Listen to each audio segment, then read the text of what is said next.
Currently, it's expensive. Currently, we cannot really say. It varies. What is trending now is that it varies. There is variation based on family principles. This is the stereotypes. Igbo traditions, generally speaking, does not support exorbitant bride price paying. And this is supported from... Exorbitant bride paying, or this thing is not actually about only the bride price paying. It's about the whole arrangement, the whole package. The whole package. Because some people, I've seen some other things, I don't know how true it is, because sometimes you see, you bring 100 tubers of yam, some people say goods.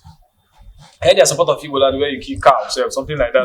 Now, let me give you an analysis on how these things started. Okay. I want to give you a very good analysis on where we started, where these things started, and where we are.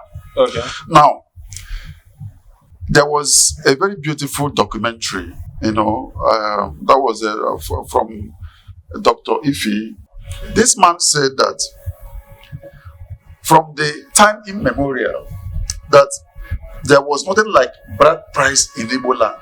Nothing like bride price, nothing like that time is if a man is matured enough and you seek a girl's hand in marriage, that what you do is you approach the girl's father and do a kind of labor work for the family. You labor for the man. So after the labor, when the man is satisfied with what you've offered as your labor, that's all. That is what is needed for the bride price. Not like bride price. So he just wants to do the labor. You take the daughter.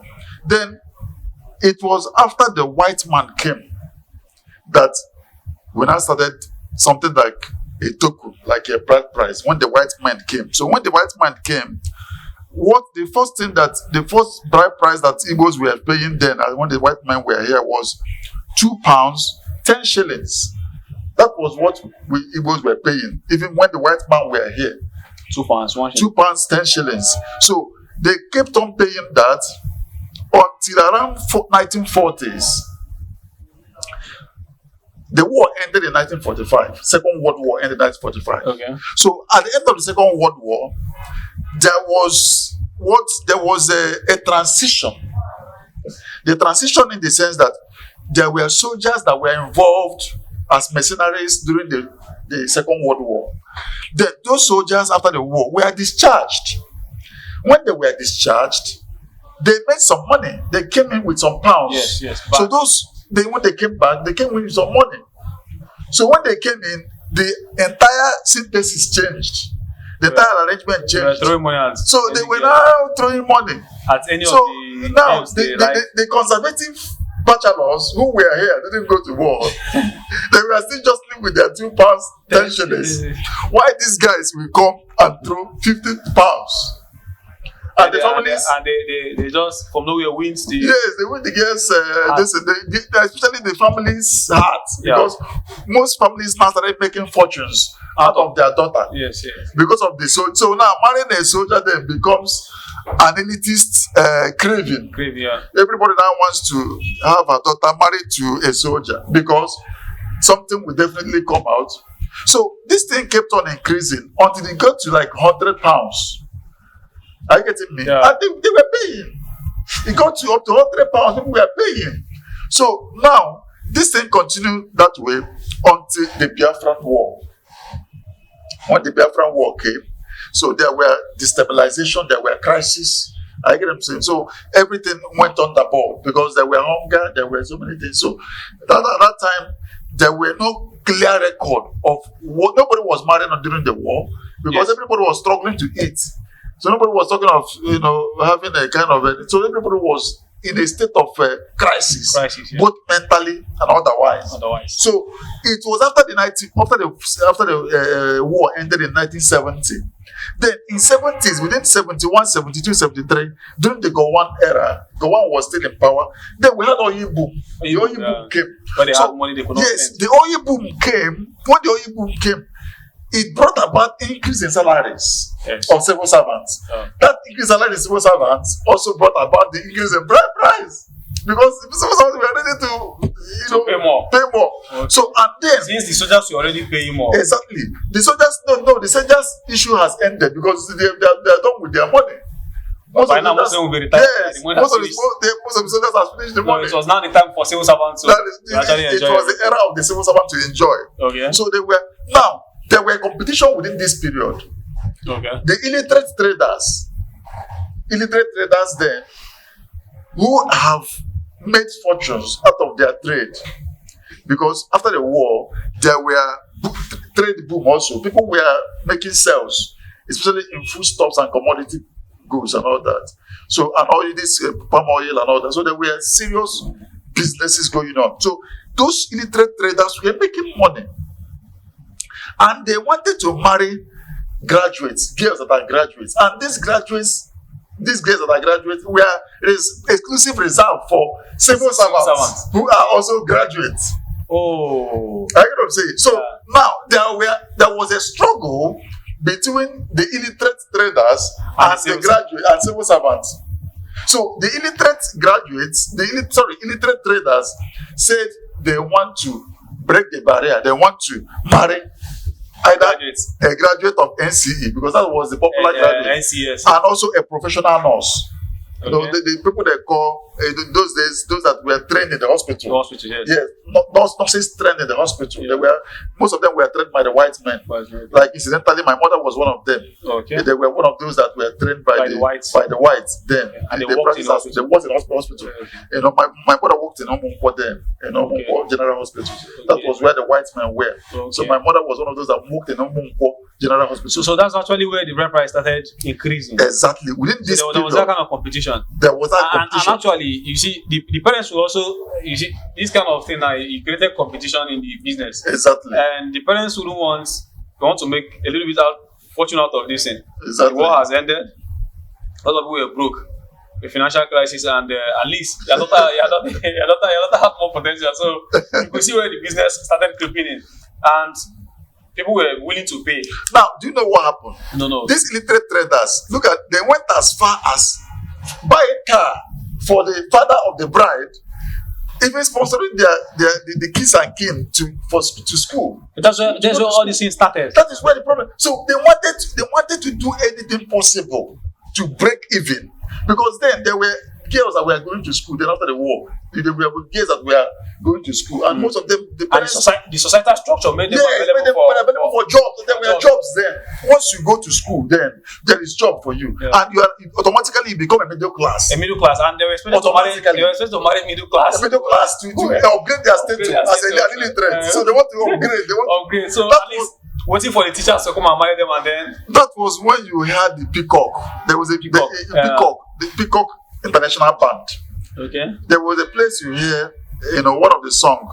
There was a song. They said at that time it was arguing that some women, who are educated then try to control their husband who are illiterate, because there were more of graduate women. Are you know what I'm saying? Married by illiterate traders.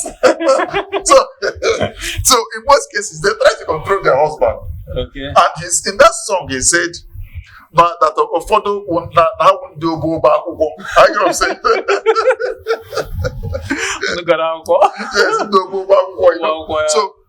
so there was a serious crisis of competition. Yeah. So people were trying to see what they can do. And with that, I think the system was the values and other things started falling apart by that. Exactly. Could not remain with our £2, 10 shilling at that particular time. No. That time they raised the bar. They raised it completely. Now it was now a kind of who has the money, and you play like a game, who wins.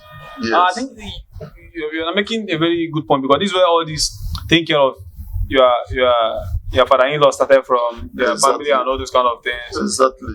Okay. Exactly. That is where, because it was this, from what the history is telling us, from what these traders were trying to do, because then they were being unfairly treated by most of the graduates, or most of the civil servants then, I get what I'm saying. So some someone's then where even the community were not treating them, even with the money they had then. Yeah. So they first of all, if you come to village meetings, they first of all recognize the civil servants. Yes. I get what I'm saying. Yes. They give them front seats. Front seat, yes. I get what I'm saying. And address them properly. I get what I'm saying. Yeah. So the traders They're feeling inferior.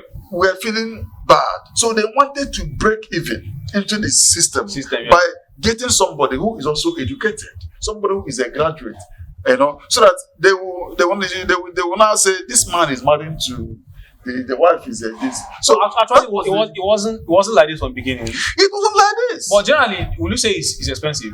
No, it is. What happened? Currently, it's expensive. Currently, we cannot really say. It varies. What is trending now is that it varies. There is variation based on family principles. And then family in terms of the clan. In terms of the clan, yes. In terms of where you come from. Yes. I get what I'm saying. Now it's more of the bride price in some places. They don't collect like bride price. Yeah, in most places. The family will not tell you that there's a particular money you pay for bride price, but they tell you what to do. And when you're done with that one, when you get to that place, they'll say exactly anything. Anything you feel like. Some they tell you whatever it is that you want to bring. You bring as bride price. And sometimes when you even bring money, I think one of my friends told me how when the elders that got married, the man brought 100,000, and the father said, "I'm not selling my daughter, but for the sake of tradition, the man took 1K. That is 1,000 out of the 100,000, and he turned 99 to the man. I've accepted the money, but this is just to accept this money. He just took 1,000 out of it, and then returned the other one. I think in most places that's how." No. That is how they do it. The impression they want to create, is just that they want to reassure the in-laws to be that their daughter is not a commodity for profit. Yes. I get what I'm saying? Yeah. That their daughter actually is just a privilege that you are going to live with your daughter. I get what I'm saying? Yes. So that you coming to seek their daughter's hand in marriage is supposed to be a cross-pollination of a union. I get what I'm saying? This is a mutual understanding between the two families. Yes, creation of an extended relationship. And then we are now a new family, a new bond is forming, and a new family is created. So it's just like partnership. Yeah. Creating room for partnership and synergy. To grow relationships. A symbiotic one. Yes, and that is why anybody that is knowledgeable enough in Igbo culture should understand that once you are married, you have an in-law, you try the more you can to be in good terms with your in-law. Yes. That is because your in-law is your closest ally. When it comes to that relationship, your in-law is concerned. Yes, because normally your in-laws are your closest ally. Even your children, even your grandchildren, that is where they will always go. Yes. I get what I'm saying. In terms of when the chiefs are down, they will always go there. And even if you look at it from the history, most of the criminals, when they commit, they run to their moms. They run to their mom's village. Yes, I get what I'm saying. Yes. They call it. They go to the Ikunne, Abos. So that is the problem. So there is an issue of trying the much everybody can to create a kind of relationship, familiarization. Very, very, very important. But one thing that is important is that people have started misusing the fact that we agree that nobody should pay anything. Some people now, in some cases, they don't even want to pay anything again. And they don't even, and sometimes they don't even get married properly. You just see somebody's daughter is telling me the person, and then some people are just cohabiting. Some people, like in some churches, especially all these Orthodox churches, sometimes they start pointing out. So you see an old man who is almost 60 years, they tell the man that he's not married. They tell the man that you have not done anything on this woman. Some of them like that, and sometimes they may give you back seat. That you are just cohabiting. I've seen some other ones when the pastor is pointing at them that you are cohabiting with this woman, if you are not married. Yes. Sometimes they have up to like 6 children, grown-up children, graduates, and they have to go back. And you find out in real sense, the man did not do anything. There was nothing official. No. There is need for at least standard for a standard. Every relationship that must lead to marriage or that must produce fruit must have to be properly consummated with the consent of the family that is involved. So there is, in most cases, just the only thing just that it is not expensive. You go and see your in-law, agree with them. Like I'm saying, do one thing or do the needful.